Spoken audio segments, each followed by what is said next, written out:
السلام علیکم۔ بچوں کی تربیت میں ہونے والی پریشانیوں سے والدین واقف ہی ہیں، اس لیے پریشانیوں کی نہیں، آج سیدھے ان کے حل کی بات کرتے ہیں اور بچوں کی بہترین تربیت کے لیے ضروری بنیادی باتوں کو جانتے ہیں۔ نمبر 1، سب سے بنیادی کام جو والدین کو سب سے پہلے کرنے کی ضرورت ہے، اصل میں شادی سے پہلے یہ کام کرنے کی ضرورت ہے کہ اپنے بچوں کو پیدا کرنے، پالنے، سنبھالنے اور ان کی تربیت کرنے کے پیچھے اپنی نیت کو ٹٹولیں۔ اچھی طرح یہ بات جان لیں کہ آپ کیوں بچوں کو پالنا، سنبھالنا اور بڑا کرنا چاہتے ہیں۔ ابھی تک جس نے یہ کام نہیں کیا ہوگا اس کو کچھ عجیب ضرور لگے گا، لیکن جب اس کے اثرات ظاہر ہوں گے تو اس کی اہمیت ضرور سمجھ آئے گی۔ اپنی نیت ٹٹولنے سے کیا ہوتا ہے؟ اس سے یہ ہوتا ہے کہ آپ اپنے لیے اور اپنے بچوں کے لیے حدیں متعین کر پاتے ہو۔ اپنی باؤنڈریز پتہ ہونے پر بہت سے کام کرنے یا نہ کرنے کی کنفیوژن پہلے ہی ختم ہو جاتی ہے۔ آسان لفظوں میں کہوں تو آپ کو کیا کرنا ہے اور کیا نہیں کرنا ہے، اور اسی طرح آپ کے بچوں کو کیا کرنے دینا ہے اور کیا نہیں کرنے دینا ہے، یہ بہت صاف نظر آتا ہے۔ اس کلیئرٹی کے بعد بہت ساری چیزیں مشکل بننے سے پہلے آسان ہو جاتی ہیں۔ لوگوں کی نیت الگ الگ ہونے کی وجہ سے اچھی تربیت اور اچھی پرورش کے معنی بھی سب کے نزدیک الگ الگ ہیں۔ جیسے کہ اگر کوئی اپنے بچوں کی بہترین تربیت اس لیے کرنا چاہتا ہے تاکہ وہ ان کا نام روشن کریں، تو ان کے نزدیک بہترین تربیت کا مطلب یہ ہے کہ ان کے بچے ایسے بنیں جن کی ہر کوئی تعریف کرے، کبھی بچوں کی وجہ سے انہیں برا نہ سننا پڑے۔ اور اگر کسی کی نیت یہ ہو کہ وہ ایسے بنے کہ ان کی زندگی آسانی سے کٹے، تو ان کے نزدیک بہترین تربیت کا مطلب یہ ہے کہ بچوں کے کھانے، پینے، پہننے اوڑھنے میں کبھی کمی نہ کی جائے، ان کی ہر خواہش پوری کی جائے۔ اس کے علاوہ ان کو مال و دولت جمع کرنے، لوگوں کے دل جیتنے کے ہنر سکھائے جائیں اور دنیا کے عیش و آرام کے قابل بنایا جائے۔ اور اگر کسی کی نیت آخرت میں اولاد کو جہنم سے بچانا اور جنتی بننے میں ان کی مدد کرنا ہے، تو ان کے نزدیک بہترین تربیت کا مطلب یہ ہے کہ بچوں کو نیک دل، نیک صفت اور لوگوں کے بجائے اللہ کی رضا حاصل کرنے کے طریقے سکھائے جائیں۔ اور ہاں، اگر کسی کی نیت میں ان میں سے کچھ بھی نہیں، بس بچے پیدا ہو چکے ہیں اس لیے وہ اپنے بچوں کی اچھی تربیت کرنا چاہتے ہیں، تو ان کے نزدیک تربیت سے مطلب یہ ہے کہ بچے ایسے بنیں کہ وہ بس انہیں پریشان نہ کریں اور بڑھاپے میں ان کا سہارا بنیں۔ بہرحال، جس کے نزدیک اچھی تربیت کے جو معنی ہیں انہی کے حساب سے وہ اپنے بچوں کی تربیت کر پاتے ہیں۔ اچھی تربیت میں کئی مطلب چھپے ہیں، آپ سب سے پہلے اپنا مطلب صاف کر لیجئے۔ اپنی نیت کیسے ٹٹولیں؟ اپنی نیت جاننے کے لیے خود سے یہی سوال کر لیں کہ میں اپنے بچوں کی پرورش کیوں کر رہی ہوں یا کیوں کر رہا ہوں۔ اس سوال کے چند جوابات ہو سکتے ہیں۔ جو بھی جواب آئے اس پر پھر سوال کیجئے، کراس کوشچن کیجئے، پھر اس کو اپنے حال سے جوڑ کر دیکھیے۔ جب تک نیت اور حالت ایک جیسی نظر نہ آئے تب تک یہ کیجئے، ورنہ عام طور پر یہ ہوتا ہے کہ لفظوں میں تو بڑی بڑی باتیں ہوتی ہیں لیکن حالت کچھ اور ہی ہوتی ہے۔ پھر اس جھوٹ کی وجہ سے کسی بھی صورت میں بہترین تربیت نہیں ہو پاتی۔ اس کے بعد اگر نیت غلط نظر آئے تو نئے سرے سے اچھی نیت کی جا سکتی ہے۔ اب سوال یہ ہے کہ صحیح نیت ہے کیا؟ اس کے لیے جب بھی آپ کو وقت ملے، اولاد کا فتنہ ٹاپک والی ویڈیوز سن لیں، جس کے 2 پارٹ ہیں۔ اولاد کی تربیت نامی پلے لسٹ میں یہ ویڈیوز موجود ہیں، اس میں اس سوال کا تفصیل سے جواب مل جائے گا۔ مختصر میں یہاں دہرا دوں تو بچوں کی پرورش میں نیت یہ ہونی چاہیے کہ بچے جو کہ اللہ کی امانت ہیں ان کو حفاظت کے ساتھ رکھا جائے، انہیں اللہ کی راہ سے بھٹکنے نہ دیا جائے اور جنت کا سفر کامیابی سے طے کرنے میں ان کی مدد کی جائے۔ اسی سے دوسری اہم بات سامنے آتی ہے، وہ یہ کہ جو والدین خود جنت کا سفر طے کر رہے ہوں وہی اپنے بچوں کی بھی اچھی تربیت کر سکتے ہیں، کیونکہ والدین خود اپنے آپ کو جیسی تربیت دے رہے ہوں، جانے انجانے میں وہ ویسی ہی تربیت اپنے بچوں کو دے رہے ہوتے ہیں۔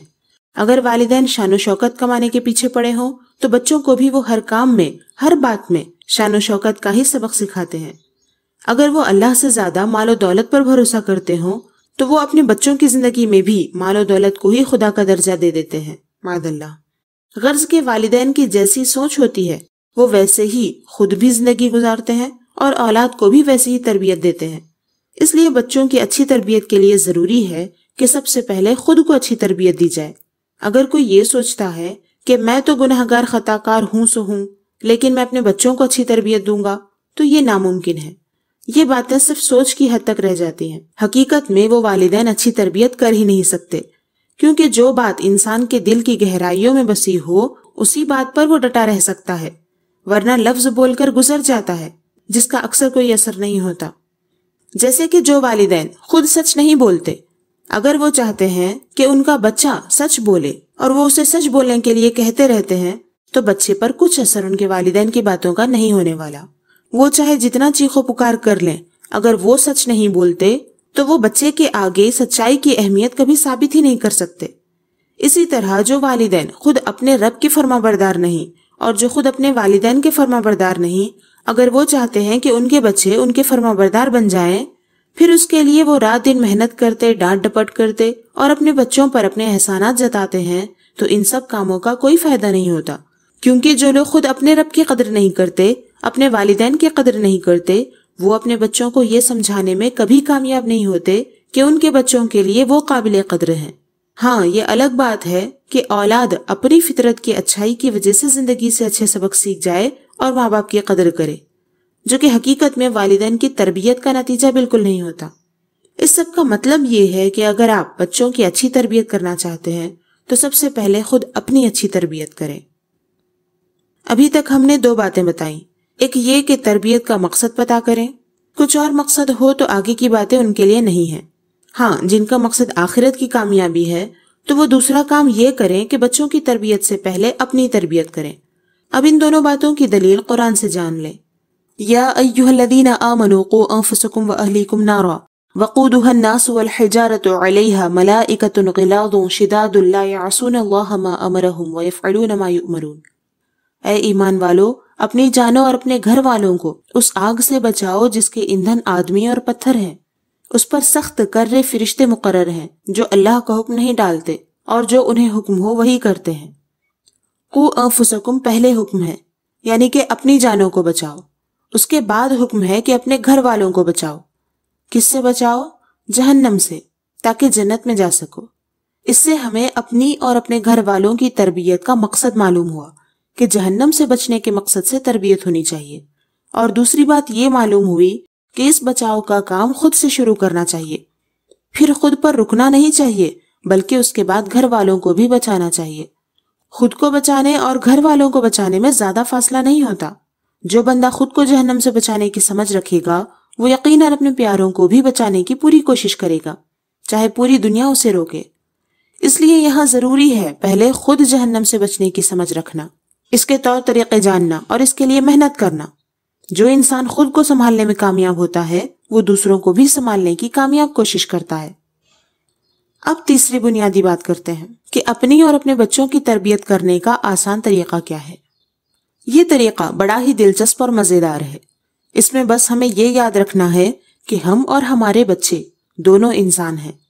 عمر، علم اور تجربوں کے حساب سے اگرچہ ہم میں اور بچوں میں بہت سارا فرق ہے، لیکن اس کے باوجود ایک چیز بالکل سیم ہے، وہ ہے نفس۔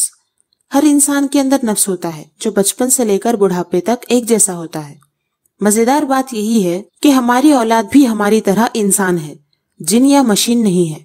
اس کا فائدہ یہ ہے کہ اگر آپ بچوں کو سمجھنا چاہتے ہو تو خود کو سمجھو، بچے سمجھ آ جائیں گے۔ بچوں کو سنبھالنا چاہتے ہو تو خود کو سنبھالو، بچے سنبھل جائیں گے۔ بچوں کو سدھارنا چاہتے ہو تو خود سدھر جاؤ، بچے سدھر جائیں گے۔ لوگ کہتے ہیں بچے ضد کرتے ہیں، بچے جھگڑتے ہیں، بچے نہیں سنتے۔ آپ خود سوچئے، کیا بڑے ضد نہیں کرتے؟ کیا بڑے جھگڑا نہیں کرتے؟ کیا بڑے اپنے بڑوں کی بات ہمیشہ سنتے ہیں؟ بچے کھلونوں، کھانے پینے کی چیزوں اور چھوٹی چھوٹی باتوں کے لیے ضد کرتے ہیں، تو بڑے لوگ زیور، گاڑی، گھر اور دیگر بڑی بڑی چیزوں اور اپنی بات منوانے کے لیے بڑی بڑی ضد کرتے ہیں۔ بچے بچوں کے درمیان جھگڑتے ہیں تو بڑے بڑوں کے درمیان جھگڑتے ہیں۔ بچے بڑوں کی بات نہیں مانتے تو بڑے بھی تو اپنے بڑوں کی بات نہیں مانتے۔ اگر بچے برے ہیں تو بڑے بھی برے ہیں۔ اگر بچوں نے گھر بھر کو پریشان کر رکھا ہے تو بڑوں نے بھی ساری دنیا کو پریشان کر رکھا ہے۔ جب یہ بات سمجھ آ جائے تو اسے ہمیشہ کے لیے ذہن میں محفوظ کر لیجئے کہ بچے بھی ہماری طرح انسان ہیں۔ اس کا بڑا فائدہ ہوگا اور دوہرا فائدہ ہوگا۔ ایک تو بچوں کے ذریعے خود کی تربیت کرنے میں آسانی ہوگی، اور دوسرا یہ کہ اپنی تربیت کے ذریعے بچوں کی تربیت آسان ہوگی۔ آئیے اس کو مثال سے سمجھتے ہیں۔ جیسے کہ بچے نے کبھی غصہ دکھایا تو اس وقت آپ اپنے غصے کو یاد کیجئے کہ جب آپ کو غصہ آتا ہے تو کیسے ٹھنڈا ہوتا ہے۔ سامنے والا آپ کو ڈرائے تو غصہ ٹھنڈا ہوتا ہے یا نرمی دکھائے تو ٹھنڈا ہوتا ہے۔ وہی کام اپنے بچے کے لیے کیجئے۔ غصے کے وقت ہر کوئی اپنے سامنے والے سے نرمی چاہتا ہے، چاہے وہ بچے ہوں یا بڑے، اس لیے اس وقت اس کے ساتھ وقتیہ طور پر نرمی برتی جائے، اگرچہ غلط بات پر اس نے غصہ دکھایا ہو۔ پھر بعد میں ٹھنڈے مزاج کے وقت اسے بٹھا کر محبت یا سختی ضرورت کے مطابق لہجے میں اس کو اس کی غلطی سمجھا دی جائے۔ اسی طرح جب خود کو غصہ آئے تو اپنے ساتھ نرمی برتی جائے، اس وقت کے لیے اس ٹاپک کو چھوڑ دیا جائے، اس کے بارے میں نہ سوچا جائے۔ بعد میں جب کیفیت ٹھنڈی ہو تو اس بات پر غور کیا جائے کہ کیا صحیح ہے اور کیا غلط۔ اس میں یہ ہوا کہ اپنے نفس کو سمجھ کر ہم نے بچے کے نفس کو پہچانا اور بچے کے نفس کو سمجھ کر خود کو پہچانا۔ دوسری مثال، اگر بچہ کسی ایسی چیز کی ضد کر رہا ہو اور آپ بخوبی جانتے ہوں کہ وہ چیز اس کے لیے خطرناک ہے، تو بچہ چاہے روئے بلبلائے، اسے وہ چیز آپ نہیں دیتے۔ کبھی کبھی اس چیز کی برائی سمجھا کر اسے خاموش کرا دیتے ہو، کبھی کبھی اس کی نادانی کی وجہ سے آپ اسے سمجھا بھی نہیں سکتے کہ یہ چیز اس کے لیے صحیح نہیں۔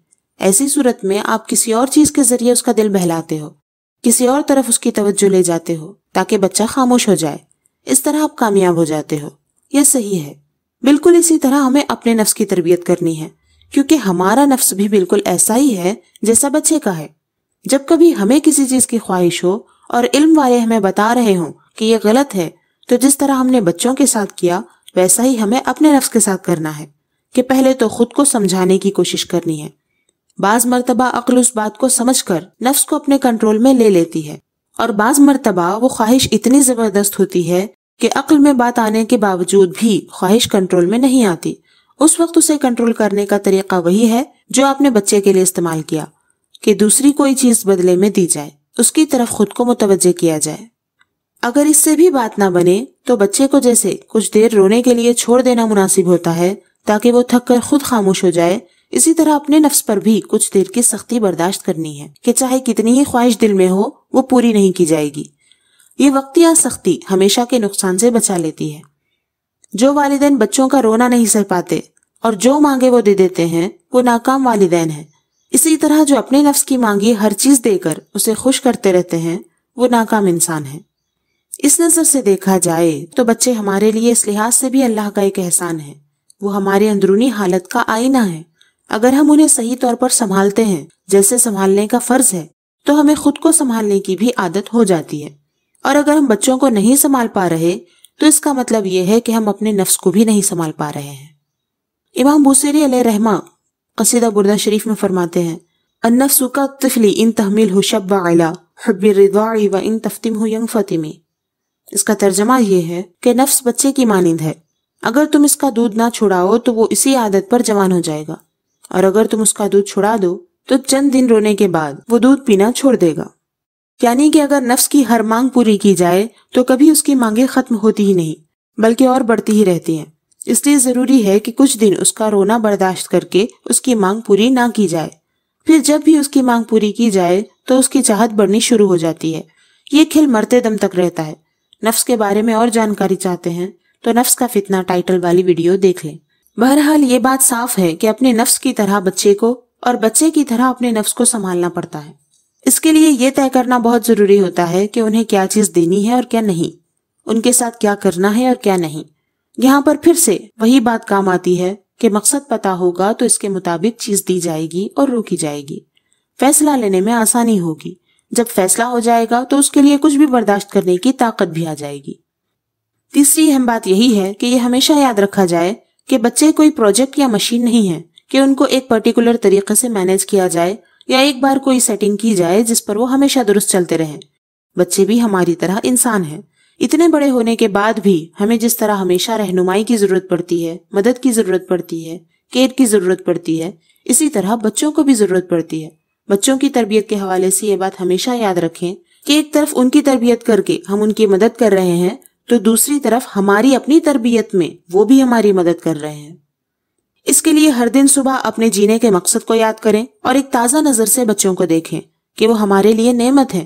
ان کے کام نپٹانے، ان کے ناز نخرے اٹھانے، ان کا رونا دھونا اور ضد برداشت کرنے کو اس نظر سے دیکھیں کہ اس میں ہماری خود کی تربیت شامل ہے، اور ان کے لیے فیصلے لیتے وقت پوری ذمہ داری کا احساس رکھیں، کیونکہ مانو یا نہ مانو ان فیصلوں کا حساب و کتاب والدین سے ہی لیا جائے گا۔ اور اگر اس طرح اپنی اور اپنے گھر والوں کی تربیت نہ کر پاؤ تو یاد رکھو کہ اللہ تعالیٰ نے فرما دیا ہے کہ اس نے وہ جہنم تیار کر رکھی ہے جس کا ایندھن آدمی اور پتھر ہے۔ یعنی جس طرح دنیا کی آگ لکڑی وغیرہ سے جلتی ہے، جہنم کی آگ انسانوں اور پتھروں سے جلتی ہے، اور اس جہنم پر انسانوں کی طرح نافرمان لوگ مقرر نہیں ہیں کہ کبھی عذاب دیں اور کبھی نہ دیں، بلکہ وہاں ایسے فرشتے مقرر ہیں جو جہنمیوں پر سختی کرنے والے اور انتہائی طاقتور ہیں، اور ان کی طبیعتوں میں رحم نہیں۔ وہ اللہ تعالیٰ کے حکم کی نافرمانی کبھی نہیں کرتے، وہ وہی کرتے ہیں جو انہیں حکم دیا گیا ہے، اور اللہ نے انہیں حکم دے رکھا ہے کہ وہ ہمیشہ عذاب دیں۔ اللہ تعالیٰ ہم سب کو جہنم کے عذاب سے بچائے۔ اولاد کی تربیت میں آنے والے مسائل کے اسلامی حل کے ساتھ اس چینل پر انشاءاللہ تعالیٰ ویڈیوز آتی رہیں گی۔ تب تک ان تینوں بنیادی باتوں کو اختیار کر کے اپنی زندگی میں خوبصورت تبدیلی کو محسوس کریں۔ اپنا اور اپنے پیاروں کا خیال رکھیں۔ اللہ کے ہو کر رہیں۔ اللہ حافظ۔